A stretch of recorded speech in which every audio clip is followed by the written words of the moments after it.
get blurry. I glued the front, taped the front of my lace wig. I don't want to be ripping hair out of my head. It's actually still a little bit sticky there. Might be a little bit red too.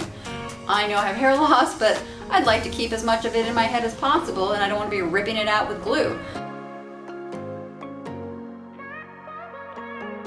Hey everybody, I taped the front of my lace wig, something that I have not done in the 9 years of wearing hair. Now, most of my wigs are actually closed front, meaning they don't have a lace to them, so there would be no reason for that anyways. But this is actually a glueless lace front, so it's actually not supposed to need taper glue. But I've had an issue with this lace lifting since I got it. I don't know if it was the shape of my head or the lace. I don't really know. I just know it had an issue, and it just progressively got worse with a little bit of time. Wash, wear, the lace started to fray, and when it frayed, it started to lift more.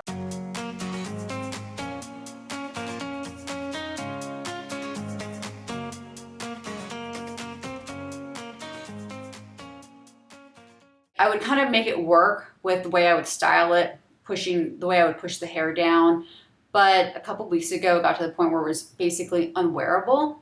I should note that I also got inversions. So inversion is when the hair that's coming from the top of the cap, it goes through the cap and comes through this side that it's not supposed to be coming through. That's an inversion. It's not uncommon with hand-tied wigs to have inversions, and this is a lace, and it went through the lace. So I was actually using those inversions as a little bit of a lever. So I like to pull the lace taut, however you say that, down. And it was working in a kind of a decent way for a little while. I was like, oh, this has got this wig has a new lease here on life, because I was able to kind of like pull the lace down. But that came to an end when I don't know if the inversions became too noticeable or what happened, but the trick wasn't working anymore because the lace was just looking dark in some of my videos on Instagram, you can actually see, or I can see it anyway, where it's coming through and kind of looking a little bit dark when I move my hair around. So I snipped those hairs a couple weeks ago. And by doing that, I removed my little lever to make the lace a little bit taut, which wasn't a cure to the issue anyways, but it was just I was just able to work with it.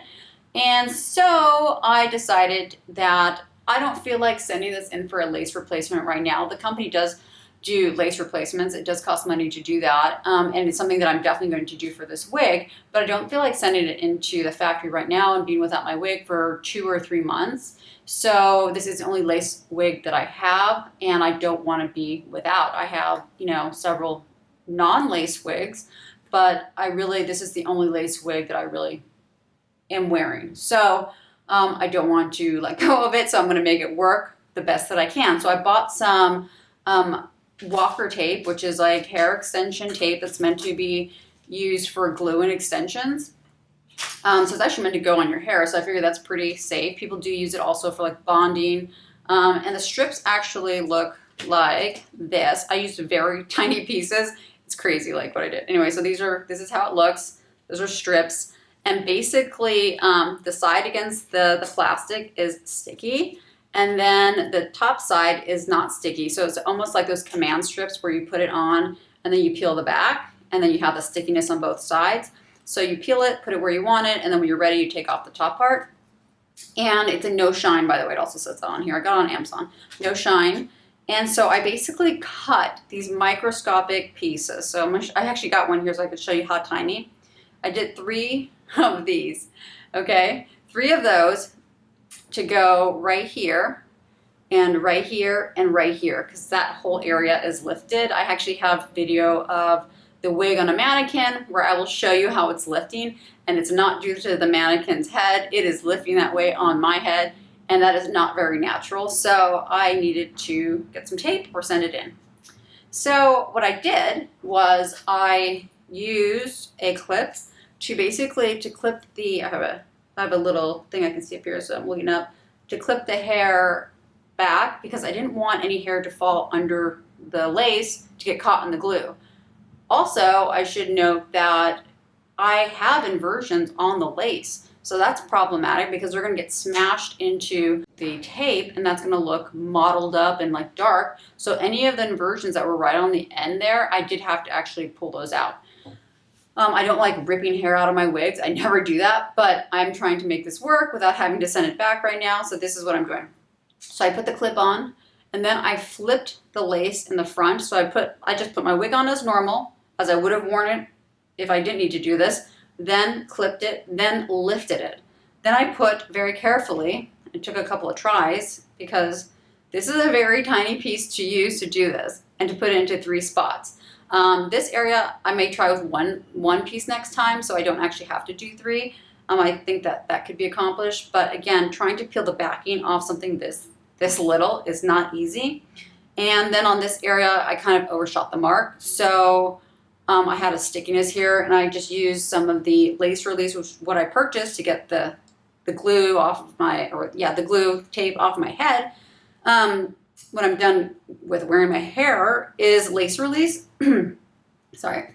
So it actually smells like alcohol. It probably is primarily alcohol. So anyways, I sprayed that on a Q-tip and I just rubbed it in the area where it's actually still a little bit sticky there. Might be a little bit red too. To get that off. Yeah, sticky. Anyways, so it was my first day doing this. Anything you do for the first time is not going to be smooth and flawless. And so after I flipped up, put the tape on, then I just pushed it down like this. And then I held it down. When it was done, I took off the clip. That was all there was to it. Let's see, what else? Did I miss anything?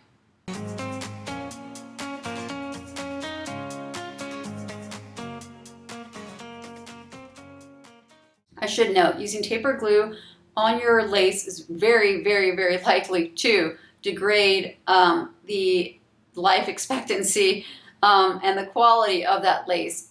In my opinion, without a doubt. It's glue, it's tape, that stuff is tacky. So when I take this off later, I have to be very careful with it, and I'm going to kind of do it kind of the same way I did that little part here with a Q-tip, very, very surgical with it to get it off. I made sure to put the lace, I pushed all my hair back as I would on the lace front wig, and I made sure to be very, very careful to not have any of as much as possible, my own hair coming on my forehead, because I had a much lower forehead before my hair loss, and there are still some hairs there that are like 1, 2, 3, 4 that are floating there. Not to mention we have hair on our head anyway, like fuzz, like I have fuzz, and I don't want to be ripping hair out of my head.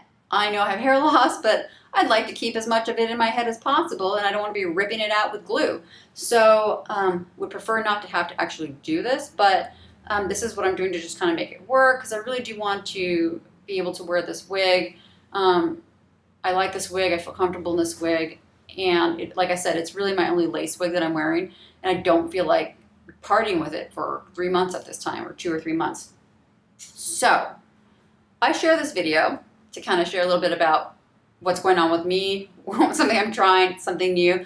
And also, if somebody else is encountering kind of a similar issue, you have a wig, that lace is coming up and it's unwearable. If it's unwearable, then why not try it? You know, I know this is going to mess up my lace more, but my lace is unusable. It's unusable because if you'll see the video that I'll put here embedded somewhere, you can't wear the wig like that. It's completely obvious. It's completely lifted. I don't feel comfortable that way. So I don't feel like I can really do much damage, even though I am going to damage it, but there's no point if I can't wear the wig. It's just going to be sitting there, and I have to send it in for a lace replacement anyways, so I'm willing to go ahead and degrade it further. But if you have a piece and you can't wear it, and it's just sitting there, it's just in the closet, and it's just, you're a little bit uncomfortable because certain parts are popping up, this may be something that may work for you. I can't really give you any kind of long-term data on this because literally I just did this an hour ago. So I can't even tell you what it's like when I take it off, actually. So that'll have to be at another time, a follow-up post or something. But I can see that it will actually be sufficient to allow me to, and it does take a little bit of a minute to put this on, so it's not like a throw and go. So I don't like that either, because I do like my wigs to be as much throw and go as possible, even though I do have to basically get them to look non-wiggy every time I put them on. That's something I have to do each and every time I put my wig on, because they get flat, they go forward. I need to do a minor styling on it every time I put it on. This is adding to that time for sure. But it's worth it so that I can wear the wig. So not everything can be easy. We do what we have to do. So I wanted to share that if anybody else is running into that issue, and we will see how it goes. And yeah, I will definitely be sending this in for a lace replacement, but I just do not want to do it right now. So I will talk to you guys later. Bye.